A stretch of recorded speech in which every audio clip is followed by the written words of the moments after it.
गुरुर्ब्रह्मा गुरुर्विष्णुः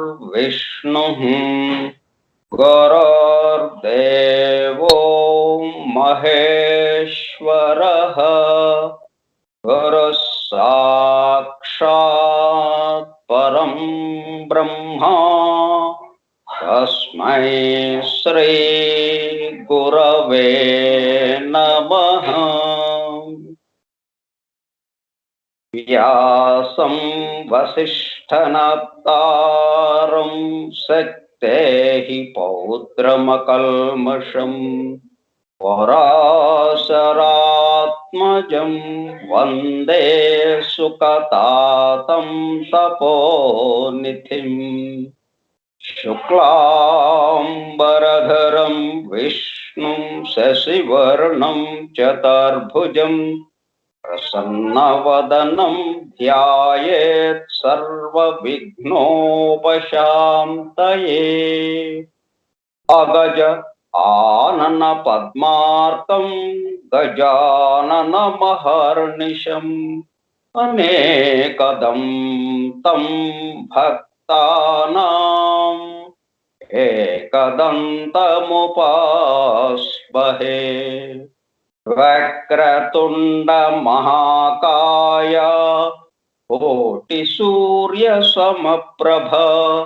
निर्विघ्नं कुरु मे देवा सर्वकार्येषु सर्वदा।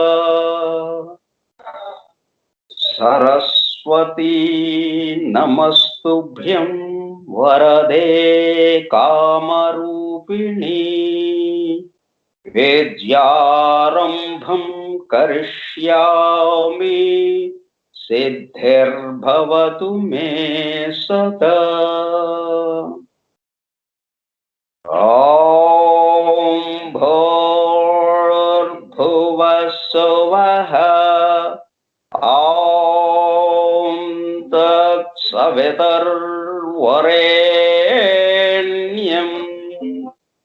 भर्गो देवस्य धीमहि धियो यो नः प्रचोदयात्।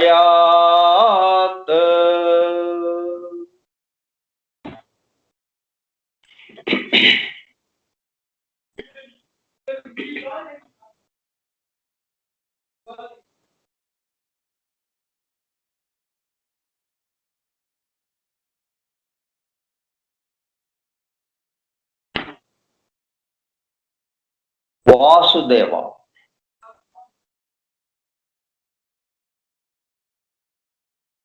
శ్రీపాద శ్రీవల్లభ చరితామృతం గ్రంథ పఠనము కార్యక్రమము 17వ రోజు, తేదీ 7/7/2021, బుధవారము, సాయంత్రం 4:30 గంటలు. శ్రీపాద శ్రీవల్లభ స్కైప్ గ్రూపులో సుదూర ప్రాంతాలలో ఎవరింట్లో వారు హాయిగా విశ్రాంతి తీసుకుంటూ ఏకకాలంలో శ్రీపాదుల వారి సమకాలికులు కర్ణాటక దేశస్థులు శ్రీమాన్ శంకర భట్టు గారు 1320 సంవత్సరము ప్రాంతంలో, అనగా దాదాపు 700 సంవత్సరముల క్రితము సంస్కృత భాషలో శ్రీపాదుల వారి దివ్య చరిత్రను శ్రీపాదుల వారి అనుమతితోనే శ్రీపాద శ్రీవల్లభ చరితామృతం పేరుతో గ్రంథముగా రచించగా, సంస్కృత భాషలో వ్రాసిన ఆ గ్రంథమును ఎవరు ఎప్పుడు తెలుగు భాషలోనికి అనువదించారో తెలియదు గాని, సంస్కృత గ్రంథమునకు తెలుగు భాషలో అనువాదం చేసిన పురాతన ప్రతి ఒక్కటి శ్రీపాదుల వారి మాతామహులు శ్రీ మల్లాది బాపన్న అవధానులు గారి 33వ తరం వారైన భీమవరం నివాసి శ్రీ మల్లాది గోవింద దీక్షితులు వారి వద్ద లభించగా, వారు ముట్టుకుంటే చిరిగిపోయేలా ఉండే ఆ పురాతన ప్రతిని జాగ్రత్తగా కాపీ చేసి తెలుగు పురాతన ప్రతిని చరితామృతంలో చెప్పబడిన విధంగానే విజయవాడలో కృష్ణానదిలో నిమజ్జనం చేసి కాపీ చేసిన ఆ కొత్త ప్రతిని పిఠాపురంలో ఉన్న శ్రీపాద శ్రీవల్లభ మహాసంస్థానం వారికి చరితామృతంలో చెప్పబడిన విధంగానే శ్రీపాదుల వారి సంస్థానంలో దానిని శ్రీపాద సన్నిధిలో 2001 సంవత్సరం విజయదశమి నుండి ఆశ్వయుజ బహుళ ఏకాదశి వరకు మొట్టమొదటిసారిగా పారాయణం చేసి సంస్థానం వారికి భక్తి ప్రపత్తులతో సమర్పించగా, ఆ సంస్థానం వారు కొన్ని వేల ప్రతులను ముద్రించి దత్త భక్తులకు అందుబాటులోనికి తెచ్చిన ఆ పరమాద్భుత దివ్య గ్రంథమును ప్రస్తుతం మన బృందము ద్వారా జరుపబడుతున్న గ్రంథ పఠనము కార్యక్రమములో పఠిస్తుండగా, మన హృదయ గుహలలో ప్రతిధ్వనిస్తున్న దానిని మన హృదయ గుహలలోనికి చేరి అత్యంత శ్రద్ధా భక్తులతో వినుచు లీనమవుతున్న దత్త భక్తులైన ప్రియ సోదర శ్రోతలందరకు నమస్కారం.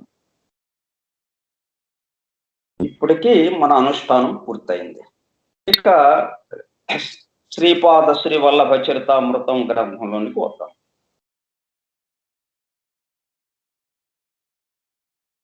మనం శ్రీపాద శ్రీవల్లభ చరితామృతము గ్రంథ పారాయణము విశేషమును గురించి నిన్నటి రోజున సుబ్బయ్య శ్రేష్ఠి చక్కగా వివరించారు. అది ఒక్కసారి గుర్తు చేసుకుని మనం మన కార్యక్రమంలోకి వెళ్దాం. ఎందుకంటే గ్రంథ పఠనం ఎందుకు, ఈ గ్రంథాన్ని పారాయణం చేయటం ఎందుకు, పఠించడం ఎందుకు అనేది మనకి చక్కటి అవగాహన ఉంటే ఇంకా శ్రద్ధగా వినడానికి ఉపయోగపడుతుంది. సుబ్బయ్య శ్రేష్ఠి ఏం చెప్పాడు? శ్రీపాద శ్రీవల్లభ చరితామృతము వంటి గ్రంథములు సాక్షాత్తు పరమేశ్వర స్వరూపము. ఈ గ్రంథములందలి ప్రతి అక్షరమునందు సిద్ధ శక్తులు, యోగ శక్తులు అంతర్నిహితముగా నుండును. అటువంటి గ్రంథములను మానసికముగా గాని, వాచికముగా గాని, లేదా మనస్సు వాక్కు రెండింటి యందు సమన్వయము కలిగి గాని పఠించిన ఎడల శ్రీపాదుల వారి దివ్య మానస చైతన్యము అటు ఆకర్షించబడును. గ్రంథ పారాయణము చేయు భక్తుల శారీరక, ప్రాణ, మానసిక రుగ్మతలు, బాధలు, కష్టములకు సంబంధించిన సమస్త స్పందనలను శ్రీపాదుల వారి మానసిక చైతన్యమునందు చేరును. అచ్చట అవి పరిశుద్ధతను పొంది దివ్యానుగ్రహ పూరితమైన స్పందనలతో తిరిగి సాధకుని చేరును. అటువంటి పరిస్థితిలో సాధకునకు ఇహపర సుఖములు కలుగుతున్నది. గ్రంథ పారాయణం వల్ల జరిగేది అది అని చాలా స్పష్టంగా చక్కగా వివరించారు మనకి. అంటే ఏం జరుగుతుంది? మనకి వేసవి కాలంలో సూర్యుని యొక్క వేడికి మన మురుగు నీరు కానీ, సముద్రపు నీరు కానీ, అంటే తాగటానికి ఏమాత్రము వినియోగించడానికి ఏమాత్రము ఉపయోగం లేని నీరంతా కూడా, జలమంతా కూడా అది పీల్చబడి నీటి ఆవిరిగా మారి మేఘాలుగా ఏర్పడి మరలా ఏమవుతుంది, ఆ మేఘాల నుండి చక్కటి పరిశుద్ధమైన జలం, ఆ జలం మురుగునీటిని మొత్తాన్ని, ఉప్పు నీటిని మొత్తాన్ని పరిశుద్ధం చేసి చక్కటి స్వచ్ఛమైన జలంగా మనందరము తాగటానికి వీలుగా మరలా మన మీద వర్షింపజేస్తూ ఉంది ప్రకృతి. అట్లాగే ఇది కూడా అన్నమాట. ఆ స్వామి యొక్క స్పందనలు అక్కడికి మన యొక్క మురుగు, మన యొక్క పాపము, కష్టాలు, దుఃఖాలు, రుగ్మతలు అన్ని కూడా ఆయన వద్దకు వచ్చేది. అక్కడ పరిశుద్ధత పొంది దివ్యానుగ్రహ పూరితమైన స్పందనలతో తిరిగి సాధకుని చేరును. అటువంటి పరిస్థితిలో సాధకునకు ఇహపర సుఖములు కలుగుచున్నవి. ఇది ఆయన చెప్తుందన్నమాట. ఇది మనకి గుర్తుందనుకోండి, ఇంకొంచెం శ్రద్ధగా మనం వినడానికి ఉపయోగపడుతుంది. ఓకే.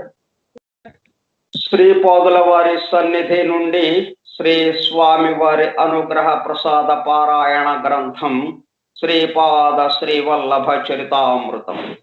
శ్రీపాద శ్రీవల్లభ మహాసంస్థానం, వేణుగోపాల స్వామి గుడి వీధి, పిఠాపురం.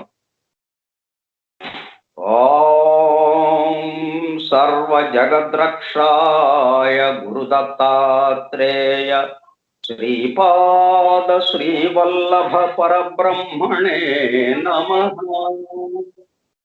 మూల సంస్కృత గ్రంథ రచయిత శ్రీమాన్ శంకర భట్టు గారు కర్ణాటక దేశస్థులు, శ్రీపాదుల వారి సమకాలికుడు. తెలుగు ప్రతిని సంస్థానమునకు సమర్పించిన వారు శ్రీ మల్లాది గోవింద దీక్షితులు గారు, భీమవరం. శ్రీపాద వల్లభ స్తోత్రం. శ్రీపాద వల్లభ గురోః వదనారవిందం వైరాగ్య దీప్తి పరమోజ్వలమద్వితీయం మందస్మితం సుమధురం కరుణార్ద్రనేత్రం సంసారతాపహరణం సతతం స్మరామి. శ్రీపాదవల్లభ గురోః కరకల్పవృక్షం భక్తేష్టదాన నిరతం రిపు సంక్షయం వై సంస్మరణ మాత్ర చితి జగరణం సుభద్రం సంసార భీతి శమనం సతతం భజామి. శ్రీపాదవల్లభ గురోః పరమేశ్వరస్య యోగీశ్వరస్య శివశక్తి సమన్వితస్య శ్రీపర్వతస్య శిఖరం ఖలు సన్నివిష్టం త్రైలోక్య పావన పదాబ్జం అహం నమామి. నార్వే శాస్త్రి గారు ఆ పాదాలను కూడా మనకి వాట్సాప్ మెసేజ్ లో పెట్టారు, అది గుర్తుకు తెచ్చుకోండి. ఆ పాదాలకి మనం నమస్కరిస్తున్నట్టుగా భావన చేయండి. త్రైలోక్య పావన పదాబ్జం అహం నమామి. త్రైలోక్య పావన పదాబ్జం అహం నమామి. దిగంబరా దిగంబరా శ్రీపాద వల్లభ దిగంబరా దిగంబరా దిగంబరా శ్రీపాద వల్లభ దిగంబరా దిగంబరా దిగంబరా శ్రీపాద వల్లభ దిగంబరా దిగంబరా దిగంబరా శ్రీపాద వల్లభ దిగంబరా దిగంబరా దిగంబరా శ్రీపాద వల్లభ దిగంబరా దిగంబరా దిగంబరా శ్రీపాద వల్లభ దిగంబరా. ఇప్పటికి మన యొక్క అనుష్ఠానం పూర్తయింది. ఇప్పుడు గ్రంథ పఠనంలోనికి వెళదాం. నిన్నటి వరకు 12 అధ్యాయములు పూర్తి చేసుకున్నాం. ఈరోజు 13వ అధ్యాయం. అధ్యాయము 13, ఆనంద శర్మ వృత్తాంతము. నేను సుబ్బయ్య శ్రేష్ఠి నుండి అనుమతి తీసుకుని పూర్వాపురం దిశగా ప్రయాణమును సాగించితిని. ఎవరు? నేను అంటే శ్రీమాన్ శంకర భట్టు గారు. ఆయనతో పాటు మనం కూడా ఆ సుబ్బయ్య శ్రేష్ఠి దగ్గర, అంటే చింతామణి నాటకంలో ఉన్న పాత్రలు ఉన్నాయి కదా మనకి, వాటిల్లో ఒకటైన సుబ్బయ్య శ్రేష్ఠి, ఆయన దగ్గర శంకర భట్టు గారితో పాటు మనం కూడా అనుమతి తీసుకుని పూర్వాపురం దిశగా ప్రయాణం సాగిస్తున్నాం. ఇప్పుడు రాత్రి సమయమునకు ఒక గ్రామమును చేరుకుంటుంది. మాధుకరమునకు ఎవరింటికి పోవలనాయని ఆలోచించుచుంటిని. తన వీధి అరుగు మీద సుఖాసీనుడై ప్రక్కనున్న వారితో సంభాషణ చేయుచున్న బ్రాహ్మణుని చూచితే అతని కన్నులు తేజస్వంతములై ఉండెను. కనుల నిండుగా కరుణారసము చిప్పిలుచుండెను. అతడు నన్ను సాదరముగా లోనికి ఆహ్వానించి భోజనమిడెను. భోజనానంతరము అతడు ఇట్లు చెప్పనారంభించాను. నాయన, నన్ను ఆనంద శర్మ అని అందురు.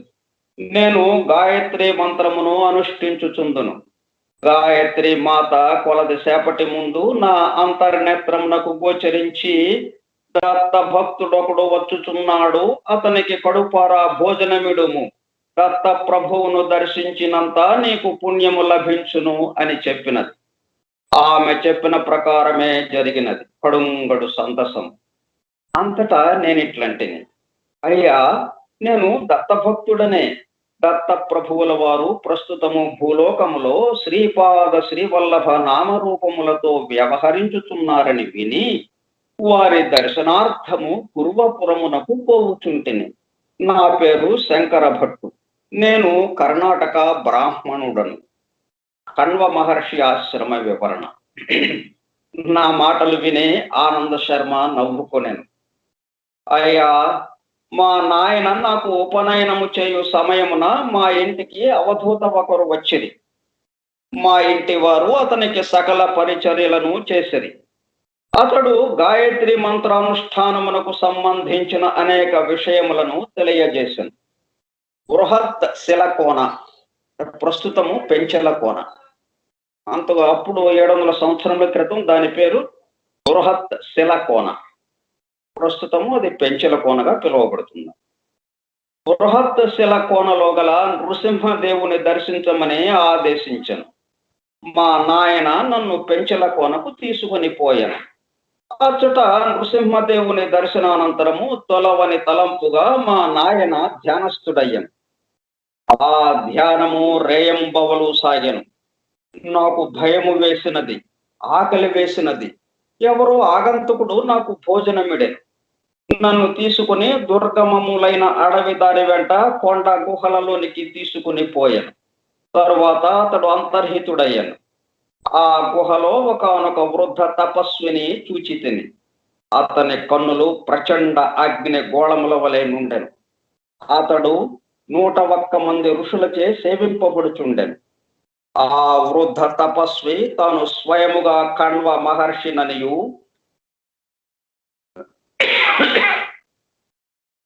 ఇది తన తపోభూమి అనియు, తన శిష్యులందరూ యువకులుగా కనిపించినను అనేక వేల సంవత్సరముల వయస్సు కలవారనియు, అవధూత రూపమున శ్రీ దత్త ప్రభువు దర్శనము వలన మహాపుణ్యము పొందిన కారణమున ఈ తపోభూమికి రాగలుగుట సంభవించిననియు తెలిపాను. నాకు సంభ్రమాశ్చర్యములు కలిగి నోట మాట రాదాయను. శరీరము వణుకుచుండెను. అంతటా కణ్వయోగీంద్రులు ఇట్లనిది, ప్రస్తుతము దత్త ప్రభువులు పీఠికాపురమున శ్రీపాద శ్రీవల్లభ రూపముననున్నారు. మమ్ములను దయతో కనిపెట్టి చూడవలసినదని ప్రభువునకు మా విన్నపముగా తెలియజేయము. నీకు శీఘ్రముగా శ్రీపాద శ్రీవల్లభ పాదుక దర్శనము కలుగునుగాక అని ఆశీర్వదించి నా శిరస్సుపై తమ దివ్య హస్తము నుంచి నేను క్షణకాలంలో మా నాయన వద్ద నుంటిని. మా నాయన ప్రకృతిస్థుడైన తదుపరి మేమిరువురమును మా స్వగ్రామమునకు విచ్చేసింది. నాకు కణ్వ మహర్షి ఆశ్రమంలో కలిగిన అనుభవమును, దత్త ప్రభువు యొక్క నవావతారము పీఠికాపురములో ఉన్నదనటి విషయమును మా నాయనకు కూడా తెలియచేయలేదు. రాజమహేంద్రవరము దగ్గర పట్లసాచల పుణ్యక్షేత్రం. కాలము గడచుచుండెను. కణ్వ మహర్షి ఆశీర్వాద ప్రభావము వలన నాకు ధ్యానములో తరచూ పాదుకా దర్శనము అగుచుండెను. ఒక పర్యాయము మా ఇంటికి కొందరు బంధువులు వచ్చిరి. వారికి పుణ్యనదులందు స్నానములాచరించి పుణ్యక్షేత్రములు సందర్శింప అభిలాష కలిగింది. వారు మా నాయనను కూడా తమతో రమ్మనిది. అప్పటికి నా వయస్సు 10 సంవత్సరము. మా నాయనకు నా యందు ప్రీతి మెండు. తనతో నన్ను కూడా రమ్మని నేను వల్లేయంటిని. రాణ్ మహేంద్రవరము గోదావరి నది ఒడ్డున గల పట్టణం, మహాపుణ్యక్షేత్రము. రాణ్ మహేంద్రవరమునకు ఉత్తర దిశలో నుండిన కొండల మీద ఋషులు కొందరు తపస్సు చేసుకునేవారు. తూర్పు దిశలో నుండిన కొండల మీద మరికొంతమంది ఋషులు తపస్సు చేసుకునేవారు. రాణ్ మహేంద్రవరమునకు అనతి దూరముననున్న పట్టసాచల పుణ్యక్షేత్రము గోదావరి నది మధ్యస్థమై ఉన్నది. మహాశివరాత్రికి ఈ ఋషీశ్వరులలో కొంతమంది పట్టసాచలములోను, మరికొంతమంది ఋషీశ్వరులు రాణ్ మహేంద్రవరమునందలి కోటిలింగ క్షేత్రమునందును వేద స్వస్తి చెప్పువారు. ఈ ఋషీశ్వరులు పరస్పరము మధ్య మార్గముగా తూర్పు నుండి వచ్చువారు, పశ్చిమము నుండి వచ్చువారు, ఉత్తరము నుండి వచ్చువారు, దక్షిణము నుండి వచ్చువారు ఎదురులపల్లి అను గ్రామమున కలుసుకునేవారు. ఈ ఎదురులపల్లి గ్రామమునకు అత్యంత సమీప్యమై ఉన్న ముని కూడలి గ్రామమున విశ్రమించి పరస్పరము చర్చలు చేసుకునేవారు. నా అదృష్టవశమున మా నాయనతో కలిసి నేను ముని కూడలి గ్రామమును దర్శించగలిగితిని. ఇది అంతయును శ్రీ దత్త ప్రభువుల లీల. కలియుగంలో శ్రీ దత్తాత్రేయుల వారి ప్రప్రథమ అవతరణ శ్రీపాద శ్రీవల్లభులు. అత్యంత గహనములైన వేదాంత విషయములు, యోగ శాస్త్ర రహస్యములు, జ్యోతిష్ శాస్త్ర విషయములు చర్చకు వచ్చినవి. ఈ చర్చలలో పాల్గొన్న మహామునులందరూ ముక్త కంఠముతో శ్రీ దత్త ప్రభువుల వారు శ్రీపాద శ్రీవల్లభ నామమున పీఠికాపురములో అవతరించి ఉన్నారనియు, కలియుగములో వారిది ప్రప్రథమ సంపూర్ణ దత్తావతారమనియు చెప్పిరి. భౌతికముగా వారి దర్శనము పొందుటకు వీలు లేని వారు ధ్యాన ప్రక్రియల వలన తమ తమ హృదయములలోనే దర్శించగలరనియు, ఈ అవతారము అత్యంత శాంతమయ కరుణారస పరిపూర్ణము అనియు చెప్పిరి. అంతటా మా నాయన నన్ను పీఠికాపురమునకు తీసుకుని వెళ్ళినారు.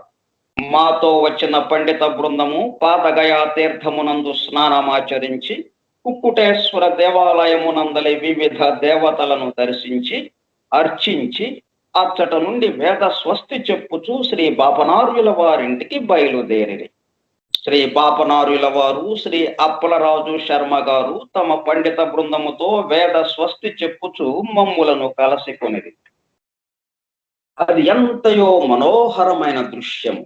అటువంటి దివ్య భవ్య దృశ్యములను చూచుట కూడా పూర్వ జన్మలలోని సుకృత విశేషమున గాని పొందలేని విషయము. శ్రీపాదుల వారి దివ్య మంగళ స్వరూప వర్ణన. మాకు అందరకును శ్రీ బాపనార్యుల ఇంట విందు భోజనములు ఏర్పాటు చేయబడినవి. అప్పటికి శ్రీపాద శ్రీవల్లభుల వారి వయస్సు 5 సంవత్సరములు మించి లేదు. పాలుగారు పసి వయస్సు నందున్న ఆ దివ్య శిశువు అత్యంత తేజోవంతుడు, వర్చస్వి, బహురూపసి ఆజానుబాహుడు.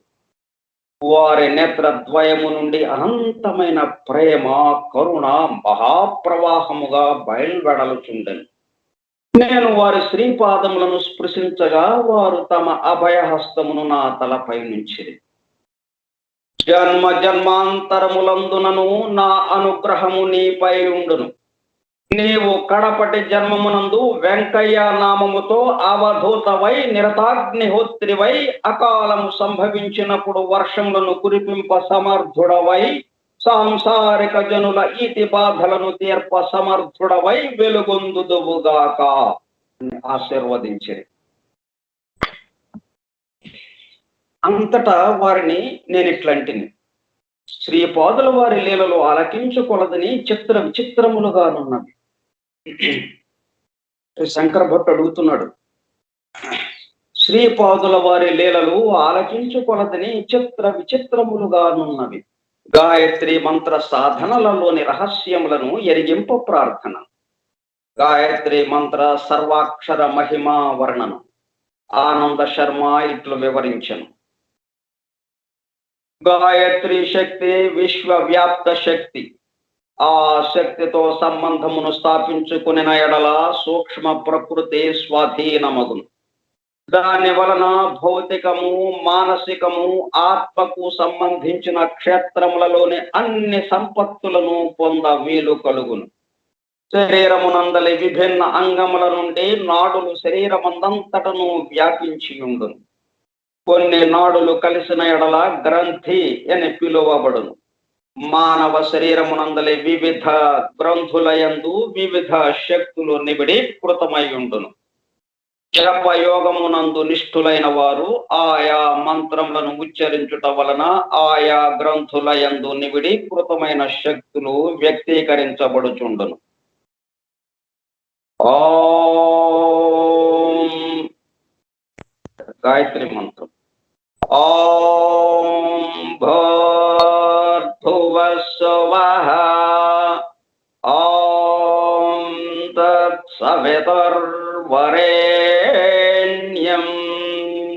భర్గో దేవస్య ధీమహి ధియో యో నః ప్రచోదయాత్. 24 అక్షరాలు ఉన్నాయి దాంట్లో. ఒక్కొక్క అక్షరాన్ని ఇప్పుడు వివరిస్తున్నారు.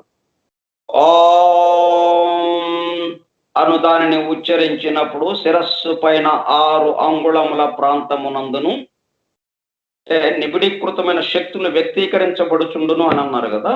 అవి ఎక్కడెక్కడ వ్యక్తీకరించబడుతూ ఉంటాయి ఒక్కొక్క అక్షరాన్ని ఉచ్చరించిన. భూహు అను దానిని ఉచ్చరించినప్పుడు కుడి కనునకు పైన 4 అంగుళముల ప్రాంతమునందును, భువ అను దానిని ఉచ్చరించినప్పుడు మానవుని త్రినేత్రము పైన 3 అంగుళముల ప్రాంతమునందును, స్వహ అను దానిని ఉచ్చరించినప్పుడు ఎడమ కన్నునకు పైన 4 అంగుళముల ప్రాంతమునందును శక్తి జాగృతమగు. ఆజ్ఞా చక్రము ప్రాంతమునందున్న తాపిని అను గ్రంథి యందు నిబిడీకృతమై ఉన్న సాఫల్య శక్తిని జాగృతము చేయుటకు తత్. ఎడమ కన్ను యందున్న సఫలత అను గ్రంథి యందు నిబిడీకృతమై ఉన్న పరాక్రమము అను శక్తిని జాగృతము చేయుటకు సా. కుడి కన్ను యందున్న విశ్వ అను గ్రంథి యందు నిబిడీకృతమై ఉన్న పాలన అను శక్తిని జాగృతము చేయుటకు వి.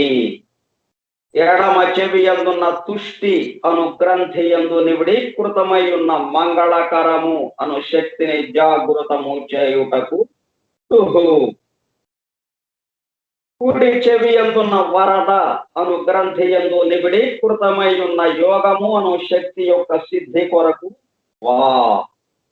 నాసికా మూలమునందున రేవతి అను గ్రంథి యందు నిబిడీకృతమై ఉన్న ప్రేమ అను శక్తి యొక్క సిద్ధి కొరకు రే. పై పెదవి యందున్న సూక్ష్మ అను గ్రంథి యందు నిబిడీకృతమై ఉన్న ఘన అను సంజ్ఞగల శక్తిని జాగృతము చేయుటకు నీ. క్రింది పెదవి యందున్న జ్ఞాన అను గ్రంథి యందు నిబిడీకృతమై ఉన్న తేజము అను శక్తిని జాగృతము చేయుటకు యం. కంఠమునందున్న భర్గ అను గ్రంథి యందు నిబిడీకృతమై ఉన్న రక్షణ అను శక్తిని జాగృతము చేయుటకు భర్. కంఠ కోపమునందున్న గోమతి అను గ్రంథి యందు నిబిడీకృతమై ఉన్న బుద్ధి అను శక్తి యొక్క సిద్ధి కొరకు గో. ఎడమ వైపు ఛాతి యొక్క అగ్రభాగమునందున్న దేవిక అను గ్రంథి యందు నిబిడీకృతమై ఉన్న దమనము అను శక్తిని జాగృతము చేయుటకు దే. కుడివైపు ఛాతీ యొక్క అగ్రభాగమునందున్న వారాహి అను గ్రంథి యందు నిబిడీకృతమై ఉన్న నిష్ఠ అను శక్తి యొక్క సిద్ధి కొరకు వా ఉదరమునకు పై భాగమున చివరి ప్రక్కటెముకలు కలిగి స్థానమందున్న సింహిని అను గ్రంథి యందు నిబిడీకృతమై ఉన్న ధారణ అను శక్తిని జాగృతము చేయుటకు స్యా కాలేయమునందున్న ధ్యాన అను గ్రంథి యందు నిబిడీకృతమై ఉన్న ప్రాణ అను శక్తిని జాగృతము చేయుటకు ధీ లేహమునందున్న మర్యాద అను గ్రంథి యందు నిబిడీకృతమై ఉన్న సంయమ అను శక్తిని జాగృతము చేయుటకు మా నాభియందున్న స్ఫుట అను గ్రంథి యందు నిబిడీకృతమై ఉన్న తపో అను శక్తిని జాగృతము చేయుటకు ఈ వెనుబాము చివరి భాగమునందున్న మేధ అను గ్రంథి యందు నిబిడీకృతమై ఉన్న దూరదర్శిత అను శక్తిని జాగృతము చేయుటకు ధీ ఎడమ భుజమునందున్న యోగమాయ అను గ్రంథి యందు నిబిడీకృతమై ఉన్న అంతర్నిహితము అను శక్తిని జాగృతము చేయుటకు యో ఆయా మన శరీర భాగాల గురించి చెప్పుకుంటున్నాం కదా. ఆ చెప్పినప్పుడు ఆ శరీర భాగం దగ్గర మన యొక్క దృష్టిని, మన మనసును ఉంచండి, మన భావనను ఉంచండి.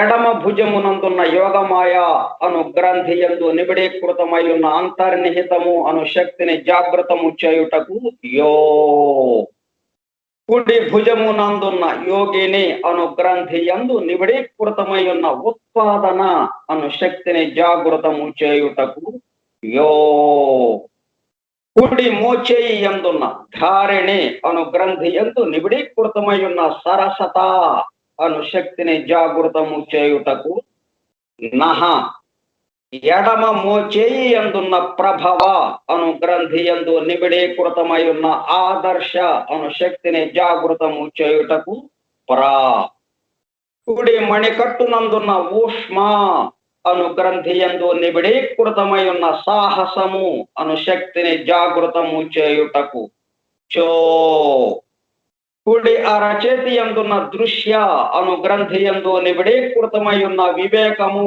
అను శక్తిని జాగృతము చేయుటకు గా ఎడమ అరచేతి యందున్న నిరంజన అను గ్రంథి యందు నిబిడీకృతమై ఉన్న సేవ అను శక్తిని జాగృతము చేయుటకు యాత్ అను వానిని ఉచ్చరింపవలెను.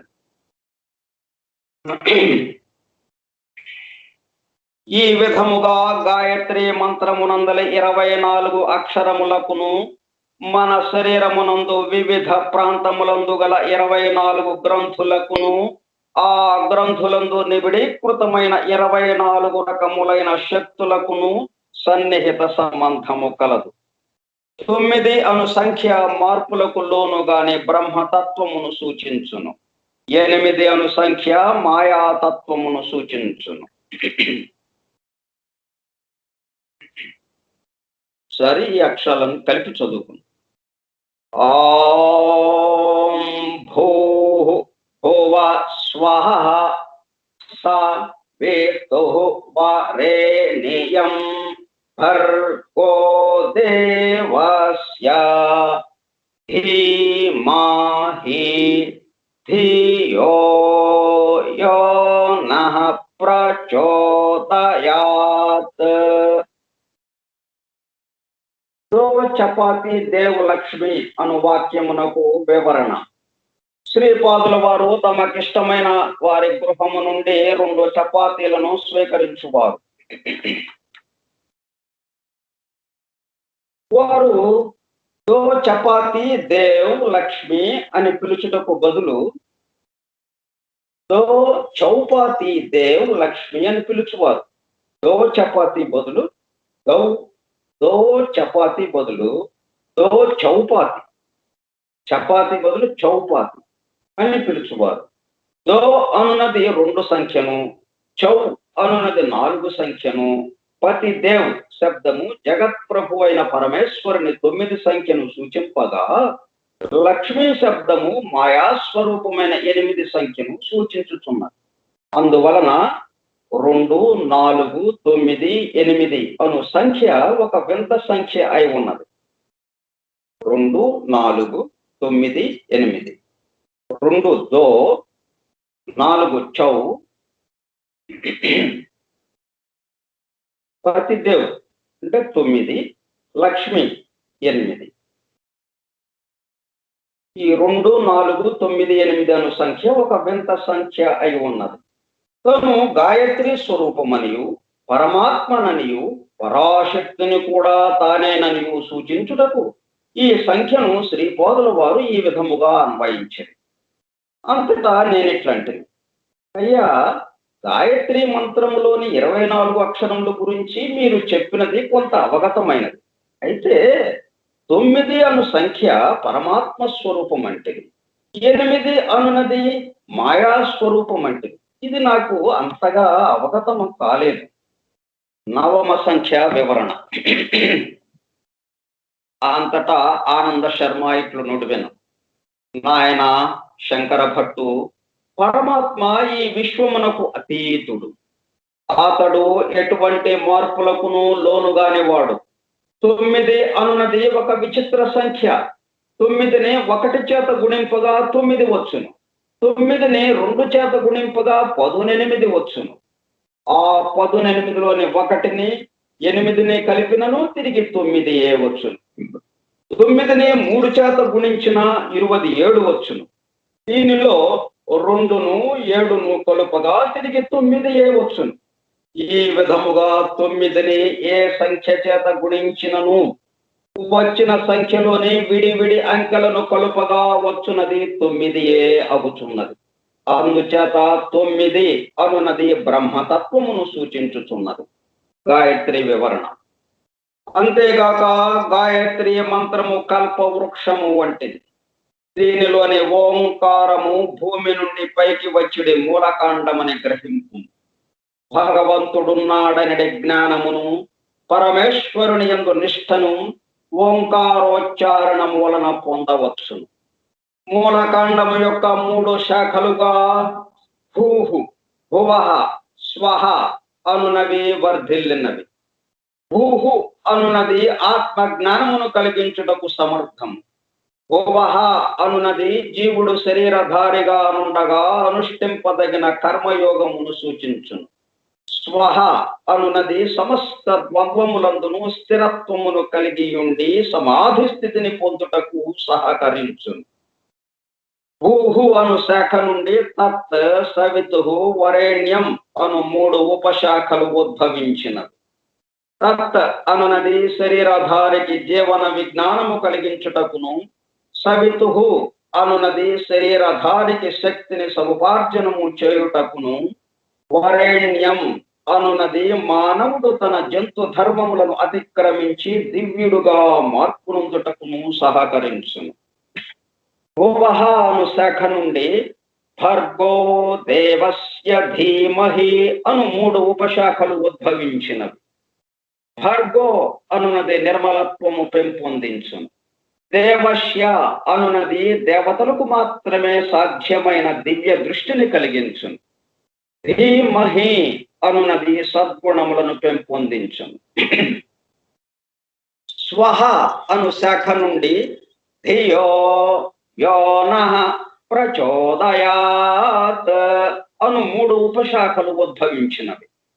ధియో అనునది వివేకమును, యోనః అనునది సంయమమును, ప్రచోదయాత్ అనునది సేవాభావమును సమస్త జీవరాశుల యందును పెంపొందుటకు సహకరించును. అందుచేత గాయత్రి కల్పవృక్షమునకు 3 శాఖలను, ఒక్కొక్క శాఖకు 3 ఉపశాఖలను కలవని నీకు అవగతమైనది కదా. అందుచేత 2, 4, 9, 8 అనునది శ్రీపాదుల వారిని సూచించే సంఖ్య. దానిలో 9 అను దాని గురించి నీకు వివరించింది. అష్టమ సంఖ్య వివరణ. 8 అను సంఖ్య మాయాస్వరూపం. ఇదియే అనఘామాత తత్వం. 8ని 1 గుణించిన 8 వచ్చును. 8ని 2 చేత గుణించిన 16 వచ్చును. దీనిలోని 1ని 6ను కలిపిన 7 వచ్చును. ఇది 8 కంటే తక్కువ. 8ని 3 చేత గుణించిన 2, 4 వచ్చును. దీనిలోని 2ను 4ను కలిపిన 6 వచ్చును. ఇది 7 కంటేనూ తక్కువ. ఒక్కొక్క అంకె తగ్గుతూ వస్తా ఉందన్నమాట. ఈ రకముగా సృష్టిలోని సమస్త జీవరాశులలోని శక్తులను హరింపజేయు తత్వము జగన్మాత యందు కలదు. ఎవడు ఎంత గొప్పవాడైనను వానిని తక్కువగా చేసి చూపగల శక్తి మాయాస్వరూపమునకున్నది. శ్రీపాద శ్రీవల్లభులు గాయత్రీ మాత స్వరూపము. వారు అనఘాదేవి సమేత శ్రీదత్తులు. వారిని మనోవాక్కాయ కర్మలచే ఆరాధించు వారికి సమస్త అభీష్టములు సిద్ధించును. గాయత్రీ మాత యందు ప్రాతకాలమున హంసారూఢైన బ్రాహ్మీ శక్తి, మధ్యాహ్న కాలమందు గరుడారూఢ అయిన వైష్ణవీ శక్తి, సాయం సమయమునందు వృషభారూఢ అయిన శాంభవి శక్తియు నుండును. గాయత్రి మంత్రాధిష్టాన దేవత సవితాదేవి. త్రేతాయుగములో శ్రీ పీఠికాపురమందు భరద్వాజ మహర్షి సవిత్రు కాఠక చయనము చేసిన ఫలితముగా శ్రీపాద శ్రీవల్లభులు పీఠికాపురమున అవతరించిరి. సవితా దేవత ప్రాతకాలమందు ఋగ్వేద రూపముగా నుండును. మధ్యాహ్న కాలమందు యజుర్వేద రూపముగా నుండును. సాయంకాలమందు సామవేద రూపముగా నుండును. రాత్రి కాలమందు అధర్వణ వేద రూపముగా నుండును. మనకు కంటికి కనిపించు సూర్యుడు కేవలం ఒక ప్రతీక మాత్రమే. యోగులు మహోన్నత స్థితిని పొందినప్పుడు త్రికోణాకారమున మహాజ్వాజ్వల్యమానముగా ప్రకాశించు బ్రహ్మయోనిని దర్శింపగలరు. దీని నుండియే కోటాను కోట్ల బ్రహ్మాండములు ప్రతి క్షణము ఉద్భవించుచుండును. ప్రతి క్షణమునందును సంరక్షింపబడుచుండును. ప్రతి క్షణమందును విధ్వంసము కావించబడుచుండును. ఈ విధముగా ప్రతి క్షణమందును సృష్టి స్థితి లయములు కావింపబడుచుండును. అసంఖ్యాకమైన ఈ ఖగోళములనన్నింటినీ సృష్టి స్థితి లయముల గావించు సవితాశక్తికే సావిత్రి అని పేరు. అయితే గాయత్రియు సావిత్రియు అభిన్న స్వరూపములు. శవములను కాల్చుటకు ఉపయోగించు అగ్నిని లోహిత అని పిలిచెదరు. భోజన పదార్థములను తయారు చేసుకున్నటకు ఉపయోగించు అగ్నిని రోహిత అని పిలిచెదరు. అదే విధముగా పరాస్థాయిలో గాయత్రిగా, అపరాస్థాయిలో సావిత్రిగా ఒకే మహాశక్తి వ్యవహరించుతున్నది.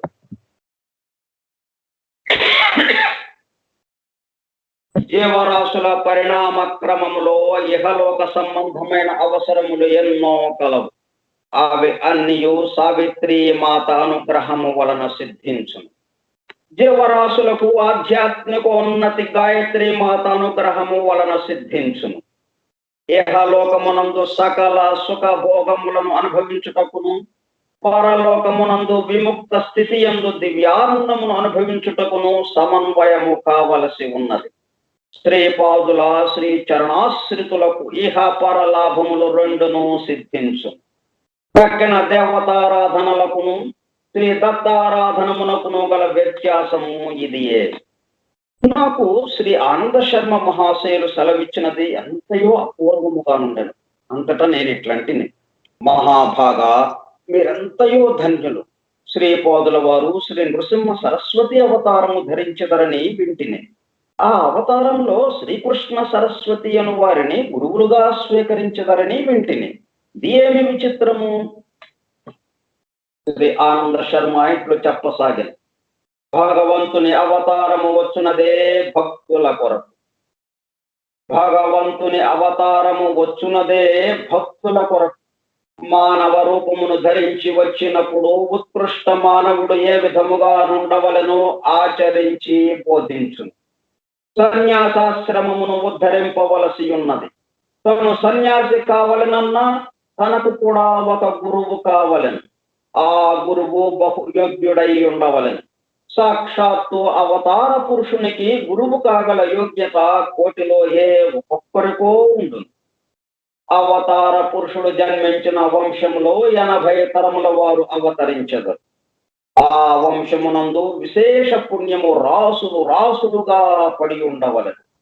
అదే విధముగా అవతార పురుషునకు గురువుగా నుండి వ్యక్తి వంశము కూడా పరమ పవిత్రముగా ఉండవలెను. తాటంకపురమున ప్రస్తుతము తణుకు వాజపేయ యాజుల వారి వంశమునందు మాయణాచార్యుడను మహనీయుడు జన్మించాను. అతని భార్య పేరు శ్రీమతి. వారు పుణ్య దంపతులు. వారు దర్మిల నందికొట్కూరు ప్రాంతములందలి మంగళాపురమునందు జీవించసాగిరి. వారికి మాధవుడు, సాయణుడు, భోగినాథుడను వారు జన్మించిరి. సనాతన ధర్మమును ధరించుటకు మాధవుడు విద్యారణ్యుడైనాడు. మహాతపస్సంపన్నులైన బాపనార్యులు సూర్యమండలము నుండి శ్రీశైల మల్లికార్జున లింగమునందు శక్తిపాతమునరించిరి. వాస్తవమునకు శ్రీ దత్తుల వారి శ్రీచరణములు శ్రీ పర్వతముపై అవతరించినవి. శ్రీపాదుల వారి శ్రీచరణములు శ్రీ పర్వతముపై అవతరించుట ఎంతయో అద్భుతమైన విషయము. పర్వతము పేరు శ్రీ, దత్త ప్రభువు చరణములు శ్రీచరణములు. ఈ నవావతారమునకు శ్రీపాద శ్రీవల్లభ నామము ఎంతయో తగి ఉన్నది. బాపనారుల వారి వంశమునకును మాయణాచార్యుల వారి వంశమునకును ఎన్నో తరముల నుండి సంబంధ బాంధవ్యములు కలవు. మల్లాది వారింట ఆడపడుచు జన్మించిన వాజపేయ యాజుల వారి కోడలనియు, వాజపేయ యాజుల వారింట ఆడపడుచు జన్మించిన మల్లాది వారి కోడలనియు చమత్కారంగా అనుకోనిటి వారు. అయితే పాపనారిలో తమ కుమార్తె సకల సౌభాగ్యవతి సుమతి మహారాణిని వాజపేయ యాజుల వారింటి కోడలిగా చేయలేదు. విధి ప్రేరితులై అగోచరమైన దివ్య సంకల్పము వలన ఖండికోట అప్పలరాజ శర్మ గారికిచ్చి వివాహము చేశారు. సాక్షాత్తు దత్త ప్రభువులు శ్రీపాద శ్రీవల్లభులుగా జన్మించి తమ మాతామహులతో రక్త సంబంధము కలిగిన వాజపేయ యాజుల వారిని కూడా తరింపజేయదలచి మాధవాచార్యుని తన వద్దకు ఆకర్షించారు. మాధవాచార్యుల వారికి శ్రీపాదుల వారి యందు వాత్సల్య భావము పెళ్ళుబికినది. మాధవాచార్యులు విద్యారణ్య మహర్షిగా పరిణామము చెందిరి. వారి శిష్యులు మలయానందులు, వారి శిష్యులు దేవతీర్థులు, వారి శిష్యులు యాదవేంద్ర సరస్వతులు, వారి శిష్యులు కృష్ణ సరస్వతులు. శ్రీ విద్యారణ్యులకును కృష్ణ సరస్వతులకును మధ్య ముగ్గురు కలరు. శ్రీ విద్యారణ్యులే కృష్ణ సరస్వతిగా అవతరించి శ్రీపాదుల వారి తరువాత అవతారమునందు గురువులుగా నుందురు. శ్రీ విద్యారణ్యులు భవిష్యత్తులో తన సోదరుడైన సాయణాచార్యుని వంశమందు గోవింద దీక్షిత నామమున జన్మించి రాజర్షి అయి తంజావూరు మహామంత్రి కాగలరు. ఇది శ్రీపాదుల వారి దివ్య వచనం. శ్రీపాదుల వారు నిత్య సత్య వచనులు. ఒక పర్యాయము సుమతి మహారాణి శ్రీపాదుల వారికి స్నానము చేయించుచుండారు. ఇంతలో పైండ వెంకటప్పయ్య శ్రేష్ఠి గారు అచ్చటకు విచ్చేశారు. వారిని చూచి శ్రీపాదుల వారు, తాత, మనది మార్కండేయ గోత్రమా అని ప్రశ్నించారు. వారు బదులివ్వక శ్రీపాదుల వారి ముద్దుగొలుపు మాటలకు శ్లేషార్థమునకు నవ్వుకొనిది. వాస్తవమునకు శ్రీపాదుల వారు భారద్వాజ గోత్రీకులు. పైండ వెంకటప్పయ్య శ్రేష్ఠి గారిది మార్కండేయ గోత్రం. తాను భావనాపరముగా వెంకటప్పయ్య శ్రేష్ఠి గారికి కూడా దౌహిత్రుడనే అను విషయమును నర్మగర్భితముగా చెప్పిరి. ఇంతలోనే సుమతి మాత స్నానానంతరము మార్కండేయునంతటి ఆయుష్మంతుడవు కావలెను అని నీళ్లను గుండ్రముగా త్రిప్పి ఆశీర్వదించినది. మార్కండేయుడు 16 సంవత్సరముల వరకు మాత్రమే ఆయుష్ గలవాడు. శివానుగ్రహమున చిరంజీవి అయినాడు. తను 16 వర్షముల పర్యంతము మాత్రమే తల్లిదండ్రుల వద్ద నుండెదనని నర్మగర్భితముగా సూచించాను. 16 సంవత్సరముల వయస్సు తరువాత మార్కండేయుడు మహర్షి అయి గృహత్యాగము చేసి చిరంజీవి అయినాడు. శ్రీపాదుల వారు కూడా 16 సంవత్సరముల వరకు మాత్రమే తల్లిదండ్రుల వద్ద నుండి తరువాత జగద్గురువైనారు. తాను తన శరీరమును గుప్తమునరించదననియు, తన ఈ శరీరమునకు చిరంజీవిత్వముండుననియు, ఇప్పుడు మనము చూచు శ్రీపాద శ్రీవల్లభ రూపం ఏదైతే ఉన్నదో అదే స్వరూపములో అత్రి అనసూయలకు కుమారుడుగా గతములో అవతరించితననియు పదే పదే చెప్పి ఉన్నారు. శ్రీపాదుల వారి వివిధ రూపములు. శ్రీపాదుల వారు తమ యోగ శక్తిని బహిర్ముఖము గావించి స్త్రీ రూపముననున్న తమ యోగ శక్తితో సహా దర్శనమిచ్చడివారు. ఇది ఎంతయో అపూర్వమైన విషయం. కుండలిని శక్తిని ఈ విధముగా స్త్రీ స్వరూపముగా బహిర్ముఖమునర్చుట కేవలము శ్రీ దత్తప్రభువులకే చెల్లును. 16 సంవత్సరముల వయస్సులో నుండు ఆ నవ యవన దంపతి రూపమును పాపనార్యులను రాజమాంబయును శ్రీపాదుల వారి జనని జనకులను నరసింహవర్మ దంపతులను వెంకటప్పయ్య శ్రేష్ఠి దంపతులను మరికొంతమంది దర్శించిరి. వారిరువురికి వివాహము చేయ సంకల్పించిన తల్లిదండ్రులకు కేవలము నిరాశ మాత్రమే ఎదురయ్యారు. తాము భవిష్యత్తులో దివ్య దంపతి రూపమున దర్శనమీయ సంకల్పించినటకు ప్రప్రథమమున వారు అవధూత రూపమున సుమతి మాతకు దర్శనమిచ్చినప్పుడే సూచించింది. అవధూత సుమతి మాతతో ఇట్లనిది: అమ్మా, నీ కుమారుడు 16 సంవత్సరముల వరకు మీ వద్ద నుండును. వానికి వివాహము చేయ సంకల్పించిన వెనడు సరిగదా గృహత్యాగము చేసి వెడలిపోవును. అందుచేత అతని మనోభిష్టమును అనుసరించి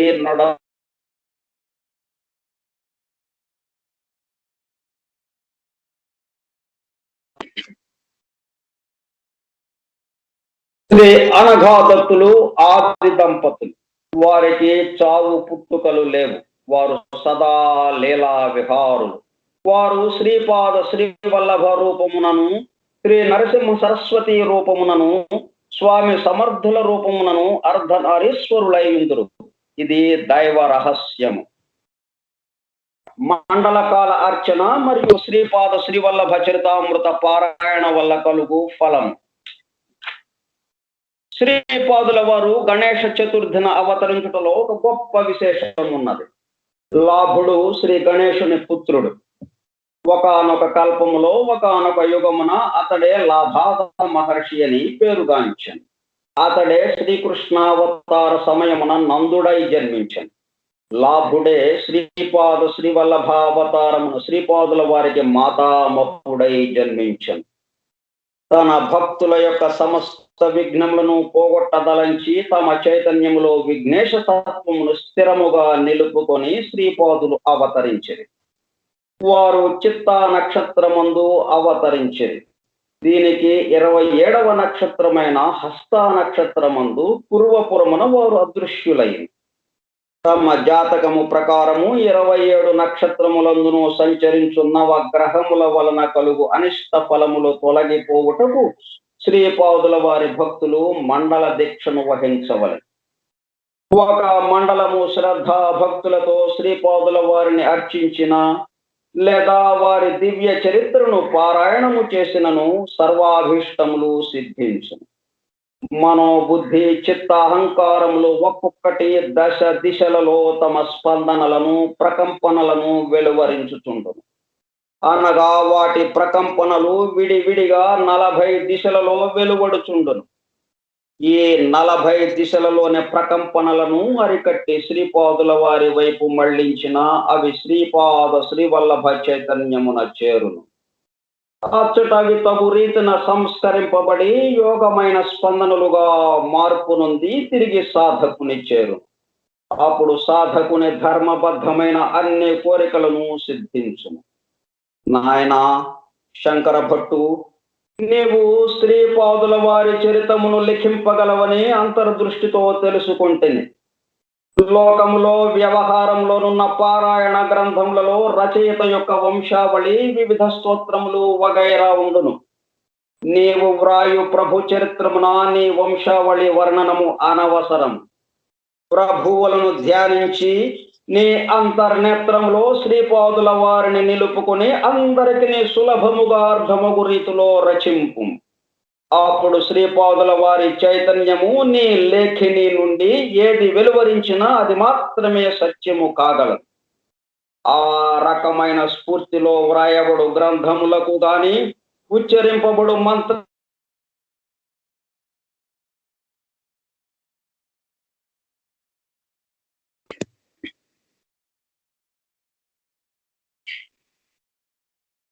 కొంతమంది మహాభక్తులు తమకు దైవ సాక్షాత్కారమైనప్పుడు వారి వారి స్థానిక భాషలో వ్యావహారికములలోని పదములలో స్తోత్రము చేసిరి. వారు సాధారణ వ్యాకరణ నిబంధనలను కూడా అతిక్రమించిరి. ఆయనను ఆ స్తోత్రములను ఆ విధముగానే పఠింపవలను, ఛందోబద్ధముగా నుండవలను గదా అని మార్పు చేసినచో అనుకున్న ఫలము లభింపదు. భక్తుని యొక్క ఏ పదజాలములో భగవానుడు సంతుష్టుడై వరములనిచ్చెనో ఆ పదములలో భగవానుని అనుగ్రహ శక్తి ఉండును. ఆయా పదములతో కూడిన స్తోత్రములను మనము పఠించున్నప్పుడు మన చైతన్యము తొందరగా భగవత్ చైతన్యమునకు సామీప్యములో నుండును. భగవానుడు భావప్రియుడు గాని బాహ్య ప్రియుడుగాడు. భావన అనునది శాశ్వతమైన శక్తి. ఈ విషయమును గమనింపుము అని చెప్పాను. అంతటా నేను ఇట్లంటిని, అయ్యా, భోజనానంతరము సద్గురుని గూర్చిన గోష్ఠి ఎంతయో ముతావహం. ఇంకను శ్రీపాదుల వారి అవతార విశేషములను తెలియజేసి నన్ను కృతార్థుని చేయ ప్రార్థన. ఆనంద శర్మ ఇట్లు పలికెను, శ్రీపాదుల వారు మల్లాది వారికిని, పైండా వారికిని, వత్సవాయి వారికిని కూడా చాలా సన్నిహితమై భాష చేత వెల్లడి చేయుటకు వీలుగానే రుణానుబంధము కలవారు. ఆ 3 కుటుంబముల వారికిని పుణ్యబలం ఎంతో ఉన్నది. అందువలననే తన తండ్రి ఆ 3 కుటుంబముల వారు ఇచ్చు ద్రవ్యమును గాని వస్తువులను గాని స్వీకరించకపోవుట అనర్థహేతు అని శ్రీపాదులు అభిప్రాయపడి శ్రీపాదుని అభిష్టము మేరకు పండగ పబ్బములందే కాక ఇతర సమయములందు కూడా అప్పలరాజు శర్మ దంపతులు తమ సంతానముతో సహా మల్లాది వారింటికిని, పైండా వారింటికిని, వత్సవాయి వారింటికిని యథేచ్ఛముగా పోయేడివారు. పైండా వెంకటప్పయ్య శ్రేష్ఠి గారు ఒకానొక పండుగ రోజున అప్పలరాజు శర్మ దంపతులను తమ ఇంటికి ఆహ్వానించారు. శ్రీపాదుల వారిని తమ ఒడిలో కూర్చోబెట్టుకుని తూగుటుయ్యాలలో శ్రీ వెంకటప్పయ్య శ్రేష్ఠి గారు ఊగుచుండేది. ఆ రోజున శ్రేష్ఠి గారు ఎంతయో గంభీరముగా ఉండేది. దానికి కారణమున్నది. పీఠికాపురంలో ఒక ప్రసిద్ధుడైన జ్యోతిష్కుడు ఉండేవాడు. అతడు ఓడ్రా దేశమునకు పోయి జ్యోతిషమును అభ్యసించాను. అతడు చెప్పిన జ్యోతిషము పొల్లు అయిన దాఖలాలు లేవు. అతడు అతి ఖచ్చితముగా ప్రాణ ప్రయాణ సమయమును సూచించగలడు. అతడు ఫలానా రోజున ఇన్ని ఘడియల ఇన్ని విఘడియలకు హృదయ సంబంధ రోగముచే శ్రేష్ఠి పంచత్వము నొందును అని చెప్పెను. కొన్ని ఔషధ మొక్కలకు, గ్రహములకు, నక్షత్రములకు, కొన్ని పవిత్ర వృక్షములకు, యోగ ప్రక్రియలకు సన్నిహిత సంబంధము కలదనియు, తానొక ఔషధ రాజమును తాయెత్తును ఇచ్చేదననియు, దాని వలన అపమృత్యు దోషము హరించుననియు అప్పలరాజు శర్మను వదలి తనను తమ కుల పురోహితునిగా చేసుకొనవలసినదనియూ చెప్పాను. ఈ విధానమునకు శ్రేష్ఠి నిరాకరించను. నా జ్యోతిషము తప్పిన ఎడల నేను శిరోముండనము చేయించుకుని గార్ధభూముపై ఊరేగిదననియు ఆ జ్యోతిష్కుడు ప్రతిజ్ఞ చేశాను. విషయము అప్పలరాజు శర్మకును బాపనార్యులకును నివేదింపబడేది. పాపనార్యులు జటిలమైన గణితము చేసి దైవిక శక్తి పనిచేసి వాని అపమృత్యువు పరిహరింపబడునని సూచించాను. అప్పలరాజు శర్మ కాలాగ్ని సమనుని పూజించి తీర్థమును ప్రసాదముగా నిచ్చెను. సుమతి మాత ప్రసన్న వదనయై పైండా వారింట్లో అభ్యంగ స్నానమాచరించి ఆడబిడ్డ హోదాలో పట్టు పుట్టములు ధరించి పైండా వారిచ్చిన నగలు ధరించి తన చిన్న నాయనగా భావించు శ్రేష్ఠి వద్దకు వచ్చాను. ఇంతలో శ్రేష్ఠికి హృదయమునందు బాధ కలిగి అమ్మా అని పిలిచెను. దగ్గరనే ఉన్న సుమతి మాత, నాయనా నన్ను పిలిచితివా అని పొరుగున వచ్చి దివ్య మంగళ స్వరూపమైన శ్రీహస్తంతో శ్రేష్ఠి హృదయమును స్పృశించను. శ్రేష్ఠి ఒడిలోనున్న శ్రీపాదుల వారు పో అని గట్టిగా అరచిరి. శ్రేష్ఠి ఇంట ఒక ఆబోతు ఉండెను. వెంటనే అది గిలగిలా తన్నుకొని కొన్ని క్షణములలో అసువులు బాసెను. శ్రేష్ఠి రక్షింపబడను. ఈ విషయము జ్యోతిష్కునకు తెలిసెను. అతడు వెంటనే శ్రేష్ఠి ఇంటికి పరుగు పరుగున వచ్చెను. త్రుటిలో తన అమోఘ జోస్యము తప్పిపోయినందులకు అతడు లోలోన ఎంతో దుఃఖించాను. జ్యోతిష్కునితో శ్రీపాదుల వారు, నీవు జ్యోతిష్కుడవే, చాలా గొప్ప పరిశ్రమ చేసిన వాడవే కాదనను. జ్యోతులన్నిటికీ జ్యోతినైన నేనుండగా శ్రేష్ఠికి మృత్యు భయమేలా?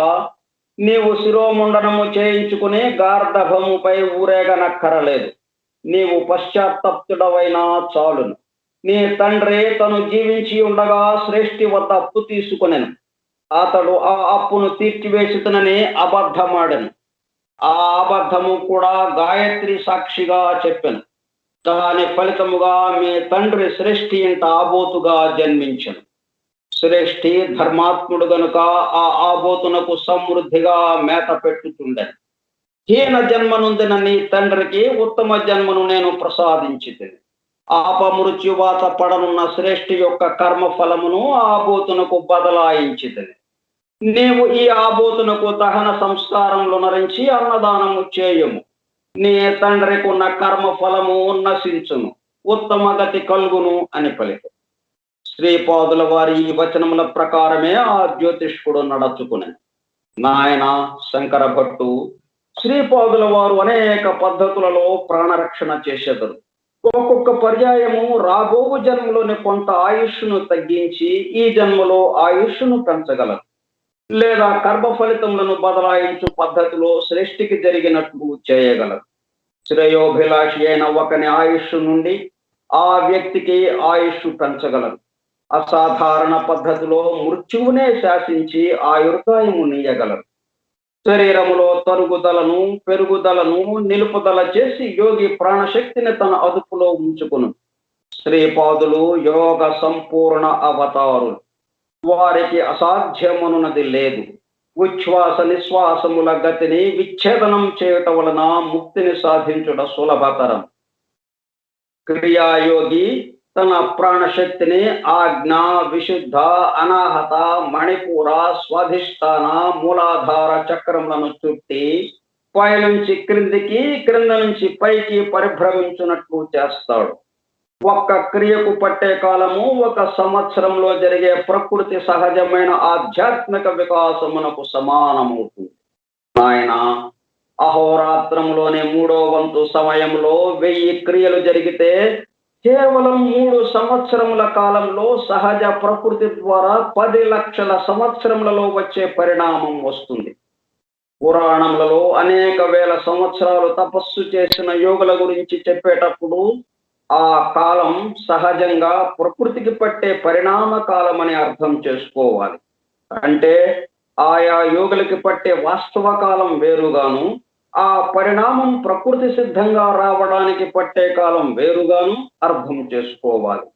బ్రహ్మదేవుడు ప్రతి జీవికి ఆయుర్దాయాన్ని ఇచ్చి శ్వాస ప్రశ్వాసలను నిర్ధారిస్తాడు. అంతేగాని ఇన్ని సంవత్సరాలుగా నిర్ణయించడు. క్రోధం, ఆవేశం వంటి దుర్లక్షణాలు ఉన్నప్పుడు శ్వాస ఎక్కువగా ఖర్చు అవుతుంది.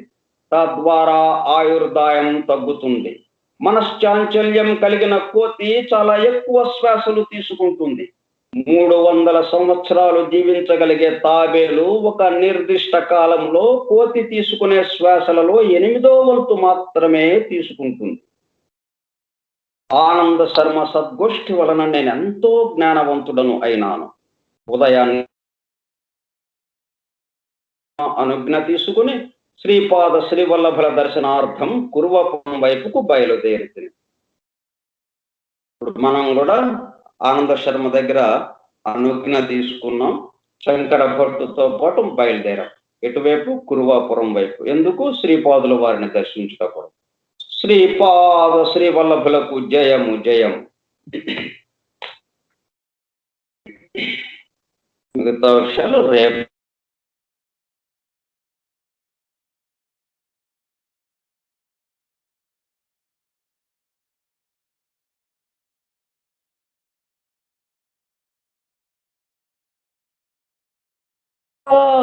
శ్రీపాద వల్లభ దిగంబరా దిగంబరా దిగంబరా శ్రీపాద వల్లభ దిగంబరా దిగంబరా దిగంబరా శ్రీపాద వల్లభ దిగంబరా దిగంబరా దిగంబరా శ్రీపాద వల్లభ దిగంబరా శ్రీపాద వల్లభ దిగంబరా. స్వస్తి ప్రజాభ్యః పరిపాలయంతాం న్యాయేణ మార్గేణ మహీం. ఓ బ్రాహ్మణేభ్యః శుభమస్తు నిత్యం. లోకాః సమస్తాః సుఖినో భవంతు. లోకాః సమస్తాః సుఖినో భవంతు. లోకాః సమస్తాః సుఖినో భవంతు.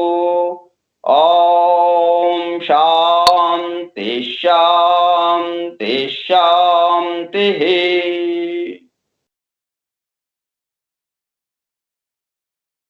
అర్పణమస్తు. అందరికీ ధన్యవాదములు. ఓపికగా రాఘవరావు కేవి రాజండి, నమస్కారం. నమస్తే సార్, చెప్పండి.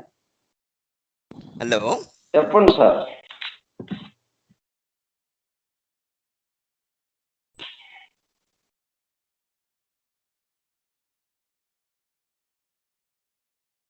Hello, KV రాజండి.